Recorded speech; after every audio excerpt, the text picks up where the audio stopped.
Here's one of my brethren, Showstopper, and he has something interesting to say to a certain gentleman named Vince McMahon. Go ahead, start off about the cruiserweight. You suck, Vince. You suck. God damn, dude. Seriously, what are you doing? They're cruiserweights. They're not heavyweights. Why are you trying to make them wrestle like heavyweights? They're supposed to be flying all over the ring, doing all these wild, crazy maneuvers that they don't do.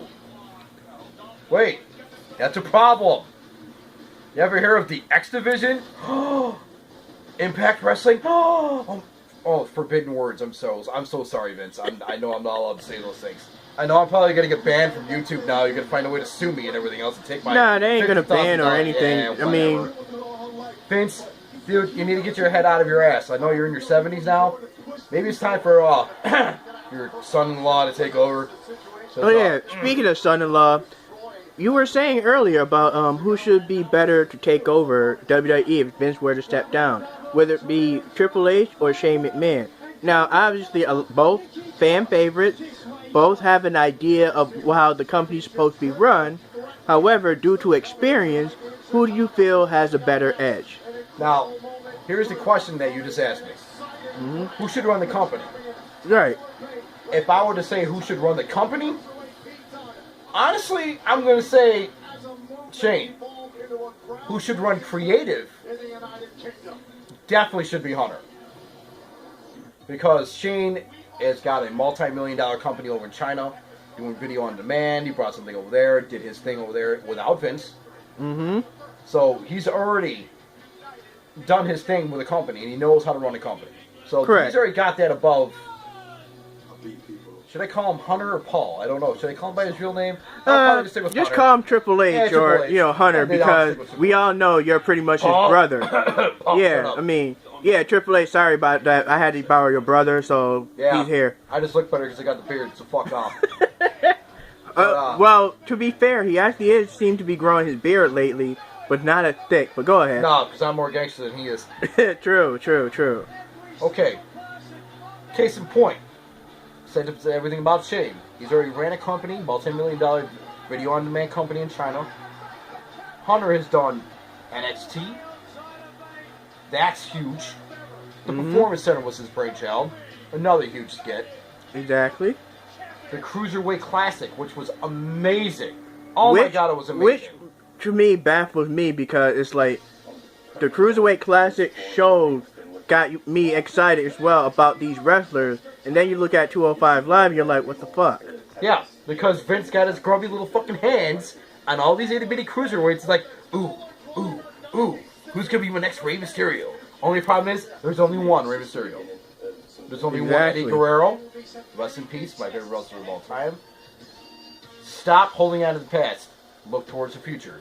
Exactly. Stop it. This is the new age. This is new cruiserweights. You can't have them wrestle like they're fucking heavyweights. They're not heavyweights. You need to let them go. Let them do their thing. And not have Neville be the fucking cruiserweight champion for 6-7 months. Well, case in point, Neville is a good wrestler. Oh, he's amazing. But even I have to say, there comes a time and point where it's like, okay, kind of starting to become ridiculously too long. Okay, who do you win the title from? Do we even remember? No, I do not. That's the sad part. Okay, let's go over the Cruiserweight champions that have been for over, what, about a year and a half now, I want to say? Yeah, it's been about close to about that. So we've had first ever Cruiserweight champion. Well, TJ. Yeah, I remember now, TJ. Now, TJP lost the title to Brian Kendrick. Yeah, Brian Kendrick. The Brian Kendrick. Then Brian Kendrick lost it to Rich Swann. And Rich Swann ended up losing it to Neville. Yeah. I remember now. And shit happened from there. It became a fart clog. Fucking really? He's fucking defended the title against Rich Swann a couple more times after that. Jack Gallagher. Austin Aries 3 times in a row. Akira Tozawa a couple times. And he can't be beat. Alright. This is the way I look at it. They're treating Neville like Triple H. If you really think about it. Back when Triple H was like OP champion. I mean, for crying out loud. He took on fucking Booker T. that would have been the best feud ever, hands down.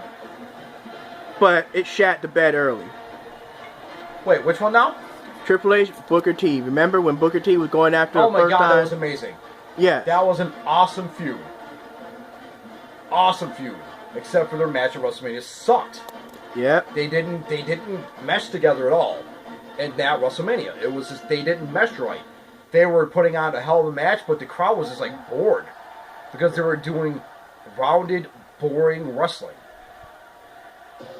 Now, do you feel that the Cruiserweights or 205 Live what could have been saved? Because even I was kind of pissed off that Austin Aries left, but I understood why. Because think about All it. right, let's just get this out of the way. Austin Aries left because of the fact that he was not being used properly. Do I agree with that? I agree. I totally agree with that. I fucking agree. Because you can't have the man, the caliber of Austin fucking Aries. Hello? Austin Aries, Ring of Honor, heavyweight champion, TNA heavyweight champion. Didn't win a thing in WWE. Nothing. Why? Because Vince and his mentality, when it comes to people that he did not groom, he did not bring in, will not win and will not get over. Look at Daniel Bryan. Yeah, perfect example. He had to take over Raw with his fans in order to get anything out of that company. Anything. And throughout all those Anyways, years, back to the subject, 205 Live, what, can it be saved? Yes, it can be saved. Want to know how you save it? Give it to Triple H. well, Simple obviously, formula. Well, simple formula. He already films NXT 3 weeks in advance, one night, in fall. It was it Full Sail, right? Full Sail Yeah. University.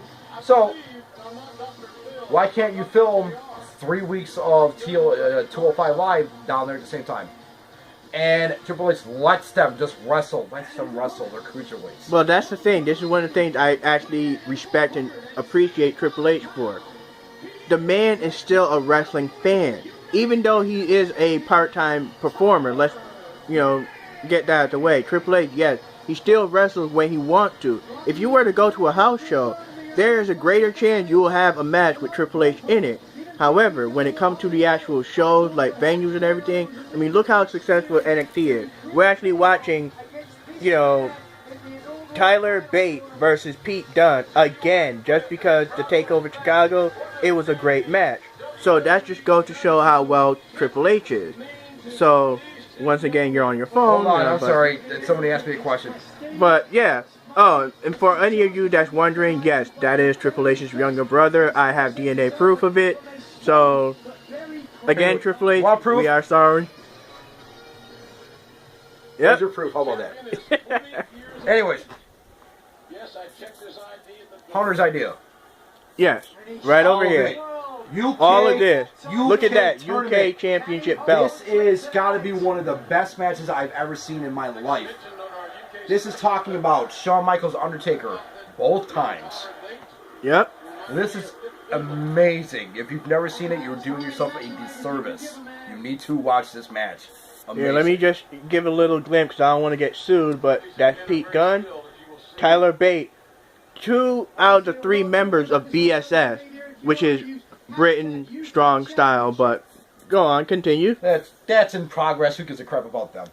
And Just joking, guys. but Just they're joking. great. I love you guys. You guys are great. Still love you guys. But case remember, in point- Trent Seven's also in that group too. Good case- guy. Yeah, Trent Seven too. Amazing wrestler. Still love him too. Case in point, Vince has lost touch with everything. Everything that's hot right now in the wrestling world has been my brother's, my brother's brainchild. Everything that's hot right now. Mhm. Everything. The British, the UK, the tournament was awesome. And they're Fucking doing the Mae awesome. Young thing as well Now currently. they're doing the women's tournament. I heard that's looking really good. They got some really good young good talent for that. Then now you've got NXT and all these guys down there.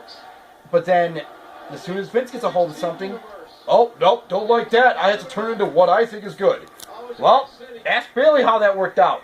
Yeah, watered down and recycle storylines. I mean, Port Bailey. I'm sorry. When they revealed, what was it, Jason Jordan or... Don't even get me started on that bullshit. Okay, I had to pretty much turn off the TV when Kurt Angle said, "And this is my son," and he came out, and the first thing I did was, okay, this is obviously Vince McMahon ribbing on the fact that Kurt Angle every now and then likes to date black women. What's wrong with that? Nothing wrong with it. But we all know pretty much damn well, because Google exists and Wikipedia exists, you can this is supposed to be the reality era, correct? And people can literally find out whose baby mama is whose. But I guess it's the fun of the game, or, well, not fun of the game, I'm sorry, Triple H, fun of the story, I guess. One of the fault line problem that Vince McMahon has is he relied too much on the writer. That's why he hires so many fucking writers. What's your... Well, my honest opinion, too many fucking people, man. Too many hands are in the goddamn pot. Way too many. Everything goes through Stephanie and Vince, and there's like 20 fucking guys writing for too many fucking people. Let's make it simple. You need to simplify shit for wrestlers. They go out there, they are the ones that do the work. You just write the storyline for them to do. That is it. What you should do is have one head writer per show. That's it. That says yes or no to a storyline. You have one writer for the tag team division. One. You don't need four. You need one writer per women division. One writer for the Intercontinental division. One writer for the United States Championship division. One writer for the Cruiserweights. Want me to keep going? No, continue. Seriously. That's all you need. You don't need more than that. I mean, best part is, back in the day, when we were kids, with WWF, is that it was books that, yes, I said WWF, fuck, I don't give a damn. World Wildlife Federation, we are so sorry.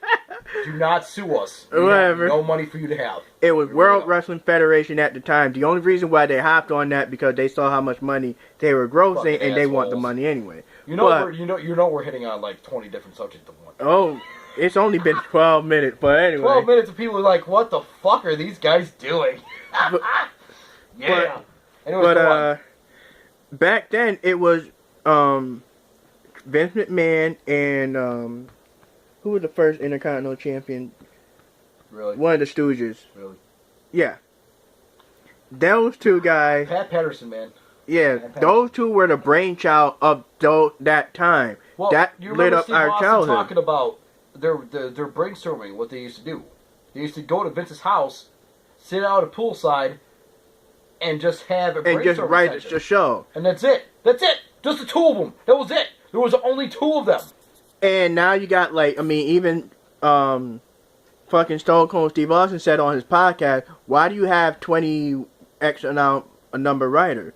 And Vince's reason was it's needed to catch up with the time. Yeah, that's why I got quiet after that, to catch up with the time. This is coming from the person that's stuck in the fucking 70s and the 80s. Yep. Oh my God, Hulk Hogan, you're rippling muscles. Oh my God, don't say anything wrong about black people though. Don't do that. Don't do that. Don't do that. Don't make I still love you, I still love you, Roddy Piper. Oh, Roddy, I miss you. I do. I miss you, Roddy Piper. I miss you. But anyways, I regress. Well, here's the thing that I look at it. It's like, I can't even say us wrestling fans are spoiled because there are so many other wrestling venues that can be and pretty much better. But here's the thing that I have a problem with. You go out okay, I'm going to go back to the Sting situation because that pissed me off more than anything else. For years, Vince McMahon been chasing down Steve Borden, which we all know is Sting, to pretty much work for WWF. Oh man, why that name drop? We ain't doing real names, we're doing stage names. Okay, Sting. Come on. But it's like, for years all of us fans been wanting to see the ultimate dream match of Undertaker versus Sting. You finally signed Sting in just to lose to Triple H at his first WrestleMania, and then all of a sudden, shit just went downhill. That's what pissed me off the most. They should have let him win that one, and Triple H, even though he said himself he wanted Sting to win, I feel that he didn't have that much of a backbone to say, hey Vince, I'm putting Sting over. This whole WCW versus WWE thing is not even up to date. Most of the fans don't even know, the younger generation. That's the thing. It wasn't over for Vince. It was never over. It's never over for Vince. Yep. It wasn't over. As long as there's still one employee that was still walking around wrestling for WCW, it wasn't over. Yeah. He still felt like it was WWE versus WCW. Too bad the product doesn't show that. But he, in his own mind, was like, all right, I got the last piece of the puzzle. Now I'm going to bury him. Even though Vince has been after Sting for years. And years. And years. And you know what? Sting will be the first person to tell you that it was his own fault. It wasn't Vince's fault. It was his own fault. Yeah, he said that, if he should have signed back when he was 10 years back or something like that. Before but I don't look at it like that. It's like Sting can still perform at the high level main event classes for the age that he was. I mean, look at the match of Sting versus Jeff Hardy back in TNA. Which one? The one where fucking Jeff was fucking high off of his shit? Is that what you're talking about? Here, hold on. Yeah. Hi. But Sting was really pissed off about it because he wanted to perform high-level class main event. His age don't mean shit. It's all his experience and his mentality. Hell, when he first debuted in WWE, he didn't have to say shit. You don't have to. He's fucking Sting. Mm-hmm. I will, and always will remember, the night he beat Ric Flair for his first I think it was NWA. NWA has... Yeah, it was NWA. I will never forget that night, ever, ever, because it was fucking Sting. Mm-hmm. He was a, woo, yeah, it was, but still, it was fucking Sting, dude. Exactly. So, his experience, yes, goes a long way in the ring, yes. He cannot keep up with today's product. He can't do it. He is too old. This is why Ric Flair even says, I can still wrestle. They won't let me. You want to know why they won't let you? You can't keep up with the pace of the other wrestlers. You are too slow now. Hence why True. Sting hurt himself. Well, that's kind of a shocker because you've been pissing on Seth Rollins about that match for a while. It's now, 50-50 with me right now. Mm. Still a little mad. Okay. Still a little mad. All right. Because I had to sit there. I'll let you say that. The last memory I'll have of Sting in the WWE ring is him limping and doing this because he couldn't stand up straight because, God forbid, Seth Rollins took care of the guys that he wrestles with. True. Look what happened to not Seth Rollins. Look what happened to Finn Balor. He lost 7 to 8 months. Yeah. And the first ever Universal Champion had to relinquish the title the night after because... Yeah, that's a fucked up thing. If WWE won't seem to classify it as the shortest reign at all, if you really think about it. But then again, Kane's first title reign was literally an overnight reign as well. So same thing. But that was a gimmick, though. Mm-hmm. That wasn't injury-related. They won't ever bring up injury-related unless it's Daniel Bryan. Sorry. I had to do my Daniel Bryan thing. Yeah. I have to do it all the time because I miss Daniel Bryan. But anyways. Anywho. It's alright. In about 12 months, he'll be gone from WWE. Anyways, he'll be wrestling in Ring of Honor again. Anyways. It's alright. Yeah. Oh, sorry. Okay, what else you got? Well, I was going to call it end for now because I don't want to give people too much. We're just giving them a taste of what they're going to see in the future. If you guys want to continue seeing Showstopper and Night Viewer talk about future wrestling, pretty much we are going to be shitting the beds of all the bad things WWE does. We're not going to be like, regular people review. Oh my God, Jeff Hardy's so cute. I want to suck Matt Hardy's dick. Oh my God. No, we're just going to literally review all the stupid stuff and crazy stuff. And if you guys have any ideas or any pay-per-views you want us to go over, by all means, let me know, because we have no problem, pretty much. Oh, hell no. Let us know. Believe me, we love wrestling. Not storyline. The art of wrestling. The sport. The purity of fucking wrestling. Pro wrestling. Yep. Again, Pete Dunne. let me There fan it is him right over. there. Pausing my This screen. motherfucker been dreaming his life to get to this point. That's why I respect and love the fact that he's a heel, because I can boo him, but I boo him with pride, because I respect this dude. He's awesome. And He actually reminds me of William Regal. oh yes, he is the new William Regal, and I'm gonna make a prediction right now. Tyler Bate will be one of the greatest of all time before he is done. Oh, hell yeah. The kid is only what? I think just turned 19? 19, 20? Yeah. The fucking kid's amazing already. Amazing. Once he puts it all together in the ring and puts it together, he's gonna be unstoppable. But anyways, I regress. We were signing off. Yep. You guys so, got anything for us to look forward to? Any like New Japan Pro Wrestling, Ring of Honor matches, anything? Let us know. Drop us a hint. Let us know. We'll get back to you later. We'll see you next week. Alright, then. Later.